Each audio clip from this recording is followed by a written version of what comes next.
일단 성폭력이라고 하면 성희롱, 성추행, 강간 이런 게 다 포함되어 있는데 그런 거를 예방하고 그런 어떻게 하면 우리 사회에서 이런 문제에 대해서 좀 없어질 수 있을까 그걸 같이 고민하고 예방하는 방법에 대해서 저는 일단 한국양성평등진흥원에 소속된 강사고 그 홈페이지에 들어가면 각 시도별로 강사가 쭉 있어요. 이런 강사 이력도 있고 그래서 자기가 이제 원하면 그 강사한테 직접 연락을 하고 좋다고 생각하면 이제 쭉 연결을 해주세요. 그럼 이렇게 소개받아서 이렇게 오기도 하고 좀 그렇습니다. 한 100명은 넘는 걸로 알고 있어요.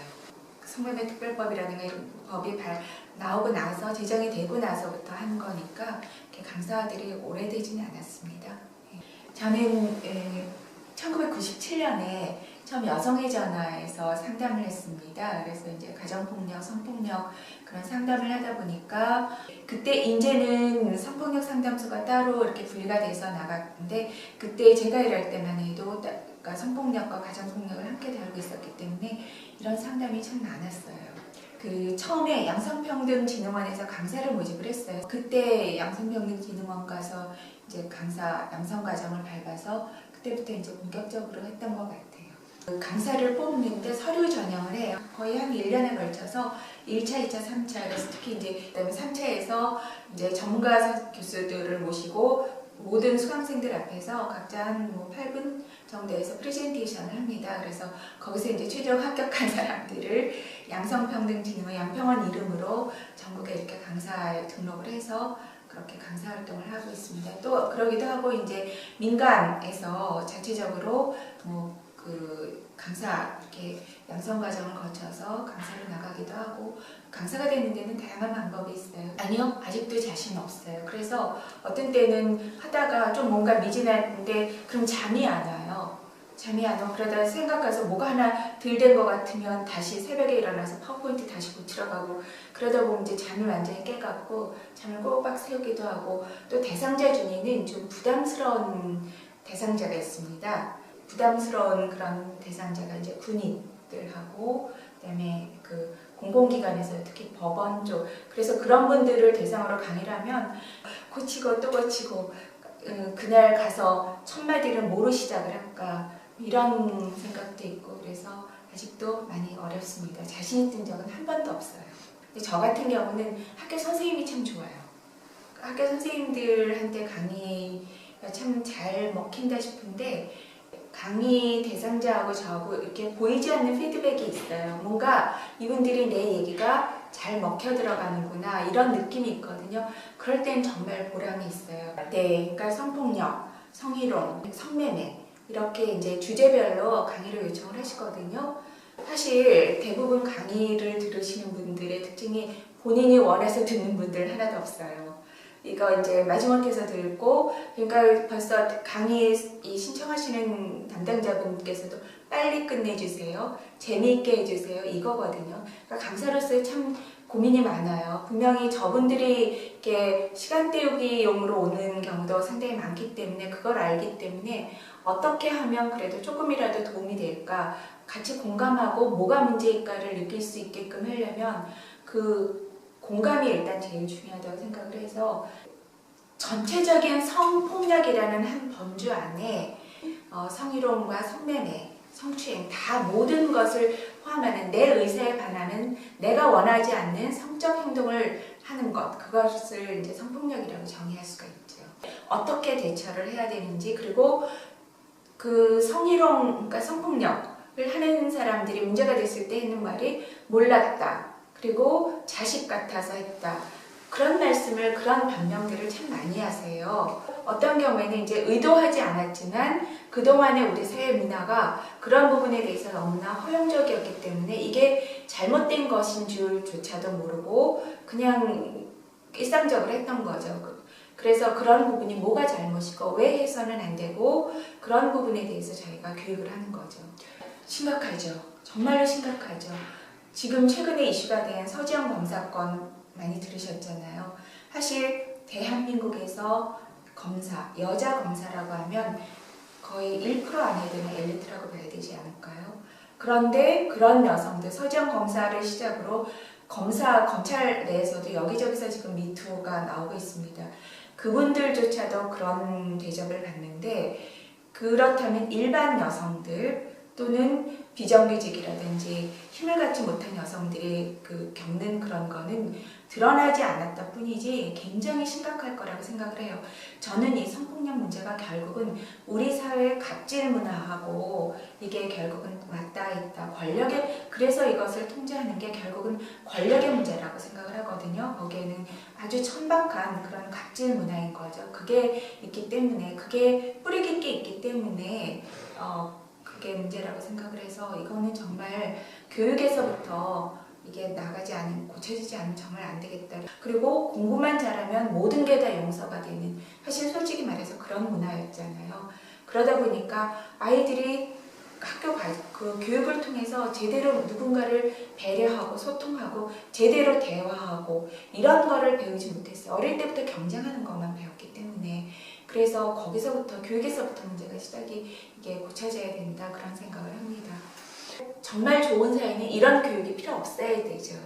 그래서 저는 이 교육을 한 지가 10년이 넘었는데, 그 10년 넘고 이러면 적어도 성희롱 같은 경우는, 성희롱 예방교육 같은 경우는 어느 정도 없어질 줄 알았어요.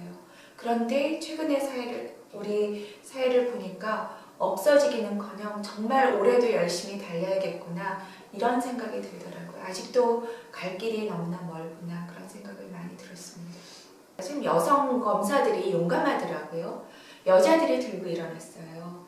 그래서 이런 운동이 누군가의 시작으로 이렇게 해서 점점 많이 동조하고 이러다 보면 반드시 언젠가는 그래도 우리 사회가 훨씬 더 좋아질 거라고 믿습니다. 그러니까 성매매가 문제인 것이 여성을 상품으로 보는 거예요.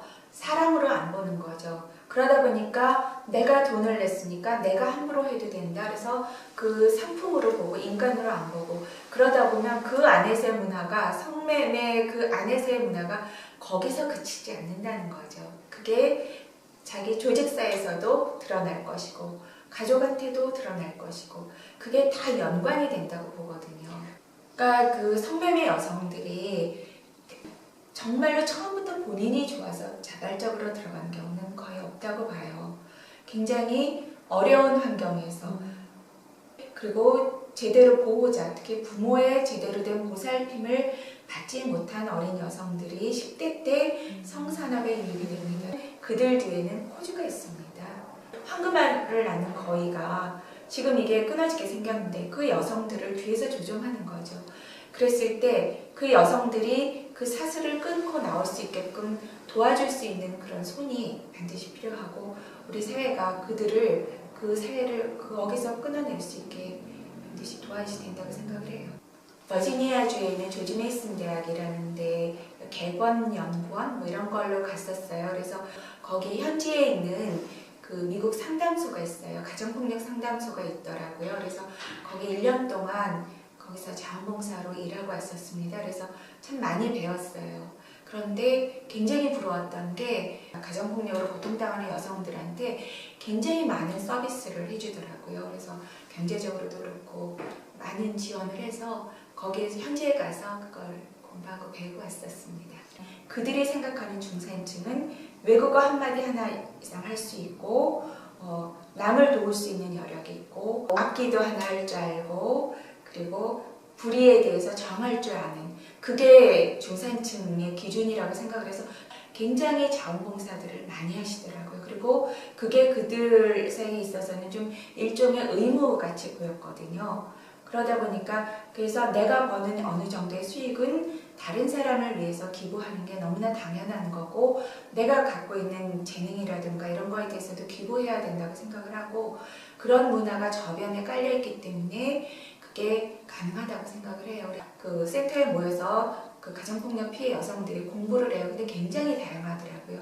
금융에 대해서도 배우고, 자녀 교육에 대해서도 배우고, 그 다음에 살아가는 기술, 또 소통하는 거 굉장히 다양하게 배워서 그 분야의 전문가들이 오고, 또 그분들이 왔을 때는 차가 없는 사람한테는 택시비까지 지원을 하고, 그 다음에 이제 자녀를 데리고 오면 또 자원봉사들이 따로 자녀들을 모아서 그 공부에 전념할 수 있도록 그 시간에 아이들을 돌보기도 해요. 그런데 그분들 같은 경우는 소득이 얼마냐에 따라 상관없이 자기 소득의 3분의 1만 내면 집도 주고 직장도 주고 모든 거를 다 해주더라고요. 자원봉사가 굉장히 잘 돼 있어서 그런 부분이 참 부러웠고 앞으로 그런 것도 우리나라도 그러니까 사회 밑바닥부터 좀 내가 많이 가졌으면 그거를 기부할 수 있는 그런 문화가 좀 돼야 되지 않을까. 강사가 많이 좀 배출이 돼야 되는데 그 배출되는 데는 분명하게 기준이 있어야 되고 질 관리가 제일 중요한 것 같아요. 그것보다는 우리 사회에서 교육에서부터 시작을 해야 되거든요. 그래서 지금 교과과정에 이게 성교육이 계속 들어가고 있지만 좀 더 현실적으로 그런 부분이 많이 돼야 될 것 같아요. 교육에서부터 시작이 돼야 된다고 생각을 해요.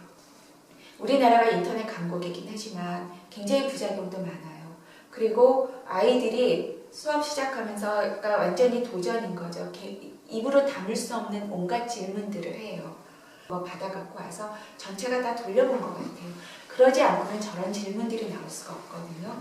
그런 질문들을 해요. 젊은 선생님들 같은 경우는 좀 휘둘리시기도 하고 그래서 그 교육하러 갔다가 울고 나오시기도 하고 좀 그런데 정말 이제 좀 경험도 필요한 것 같고 그래서 저도 또 한 번 또 느꼈습니다. 그래서 또 역시 내공이 더 필요한 거구나. 하면 할수록 끝이 없는구나 이런 생각을 해서 다음에 그런 행동을 한다던가 했을 때는 그래도 저번 같은 악이 조금은 더 잘 마무리할 수 있지 않을까 그런 기대를 저 스스로도 해봅니다.